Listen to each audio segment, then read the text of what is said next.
فأنا ناصح لإخواني بالصدع بالحق تبيض وجوههم. السكوت في مسألة الحزبية يضرها، فاصدع بما تؤمر وأعرض عن المشركين. سلامي على دماج ورجالها والشيخ يحيى ودار العلم يا سعد بانيها. Bismillahirrahmanirrahim. Ada pertanyaan. Assalamualaikum warahmatullahi wabarakatuh. Semoga Allah mengampuni kita semua. Apakah mungkin seseorang tidak mencintai pasangannya setelah menikah puluhan tahun dan telah dikaruniai beberapa anak? Bagaimana dengan kalimat cinta akan datang atau tumbuh setelah menikah? Apakah ada dalilnya? Apa solusi bagi seorang yang merasa tidak mencintai pasangannya setelah sekian lama bersama dan ingin menikah dengan orang lain, yaitu ingin merasakan menikah dan saling mencintai karena dia merasa tidak pernah mencintai pasangannya yang sekarang. Dan orang ini sudah mengatakan berulang kali ingin bercerai dari bulan-bulan sekian lalu, namun pasangannya tidak bersedia. Catatan tambahan, orang ini tidak sedang berhubungan dengan siapapun atau mencintai siapapun saat ini. Keinginannya kuat untuk bercerai dari pasangannya walaupun sudah dinasihati tentang banyak kebaikan dan pengorbanan pasangannya yang saling mencintainya. Jawabannya dengan memohon pertolongan pada Allah. Waalaikumsalam warahmatullahi wabarakatuh. Di dalam Al-Quran, Allah Subhanahu wa Ta'ala menyebutkan sekian banyak kenikmatannya, sekian banyak kebaikannya, sekian banyak jasanya kepada para makhluk agar mereka itu mengenalnya kemudian mencintainya. Karena di antara sebab datangnya cinta adalah mengingat kebaikan dari pihak yang berbuat baik kepadanya. Makanya Syekhul Islam Ibnu Taimiyah setelah menyebutkan tentang Allah Ta'ala yang memperkenalkan dirinya dengan berbagai kenikmatan dan kebaikan, beliau mengatakan innal quluba majbulatun ala hubbi man ahsana ilaiha wa bughdi man asaa ilaiha. Sesungguhnya hati-hati manusia, jantung mereka itu tercetak untuk mencintai pihak yang berbuat baik kepadanya dan membenci pihak yang berbuat buruk kepadanya. Tatkala manusia mengenal Allah, mengetahui betapa banyaknya kebaikannya, maka manusia yang tahu budi dan tahu syukur, manusia yang masih punya fitrah, dia akan menjadi cinta kepada Allah melebihi kecintaan kepada yang lain, melebihi kecintaan kepada segalanya, karena semua kebaikan adalah dari Allah Ta'ala. Baik.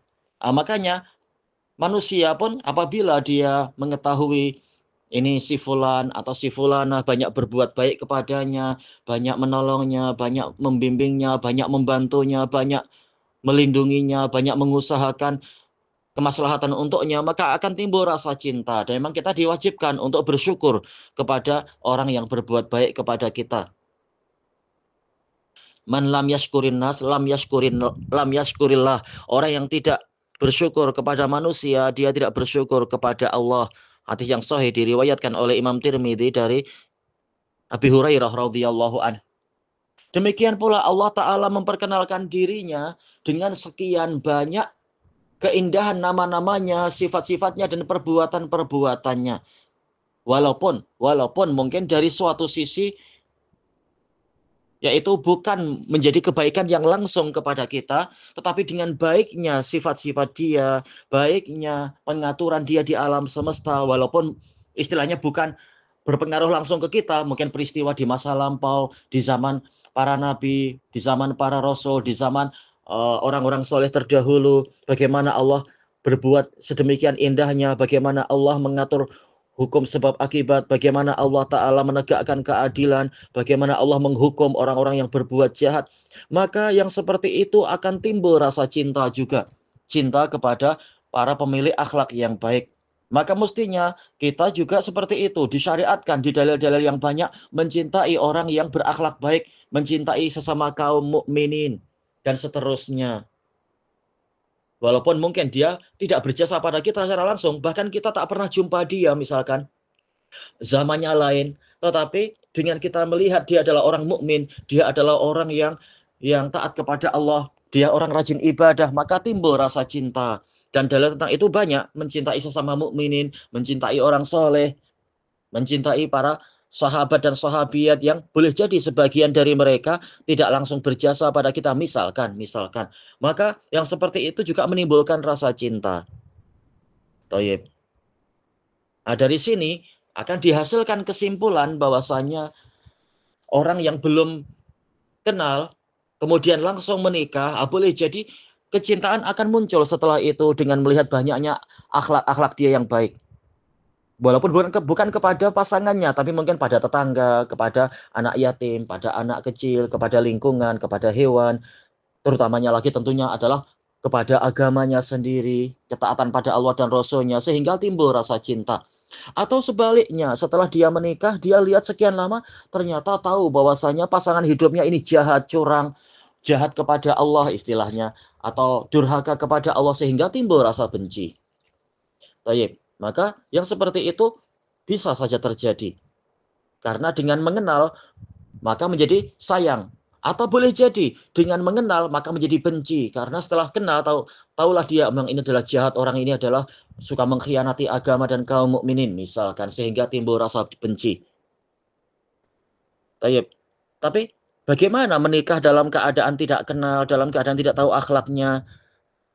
Maka memang sangat digalakkan, dianjurkan untuk adanya khitbah, adanya proses yaitu dengan cara-cara syar'i tentunya, sehingga mengetahui karakter-karakter dia, sehingga kalau tahu karakter ini, oh ini karakter ini sesuai dengan saya, oh karakter ini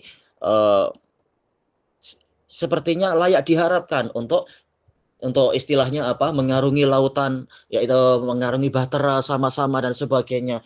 Timbul rasa simpati, timbul rasa cinta, timbul rasa harapan dengan adanya saling mengenal. Atau sebaliknya, setelah saling mengenal, lihat, oh ini bukan karakter yang baik, tak jadilah, dan sebagainya. Misalkan seperti itu. Atau boleh jadi salah sangka, awalnya menyangka itu baik dengan berita-berita, tapi setelah melihat sendiri, ketahuan ternyata orang ini adalah orang yang pengkhianat, yang suka judi, suka minum khamr, atau suka berzina, atau suka menyiksa pasangan hidupnya, dan sebagainya. Sehingga yang timbul adalah kebencian. Ma'ruf yang seperti ini, dan dasar dalilnya telah ana isyaratkan di atas. Lalu pertanyaannya, bagaimana apabila setelah sekian lama tidak ada rasa cinta? Maka seperti hadis yang diriwayatkan oleh Bukhari dan Muslim tentang peristiwa Sabit bin Qais bin Syammas yang dilaporkan oleh istrinya kepada Nabi, istrinya namanya Khawlah, mengatakan, wahai Rasulullah, sesungguhnya saya tidak mencela agama Sabit. Iya, beliau sahabat yang sangat mulia, yang sangat bagus. Cuma kata istrinya, saya khawatir kekufuran di dalam Islam, yaitu Sabit wajahnya sangat buruk dan istrinya tidak merasa cinta kepada suaminya. Kecintaan dalam artian yaitu yang akan memudahkan hubungan suami istri, memudahkan adanya minat dan sebagainya itu. Maka Rasulullah tidak memaksa. Rasulullah mengizinkan untuk khulu dan sebagainya. Jadi caranya khulu. Bukan ya kalau misalkan laki-laki ya mencerai, kalau wanita ya khulu, yaitu menuntut agar dilepaskan dengan mengembalikan mahar misalkan dan sebagainya. Wallahu a'lam walhamdulillahi rabbil alamin.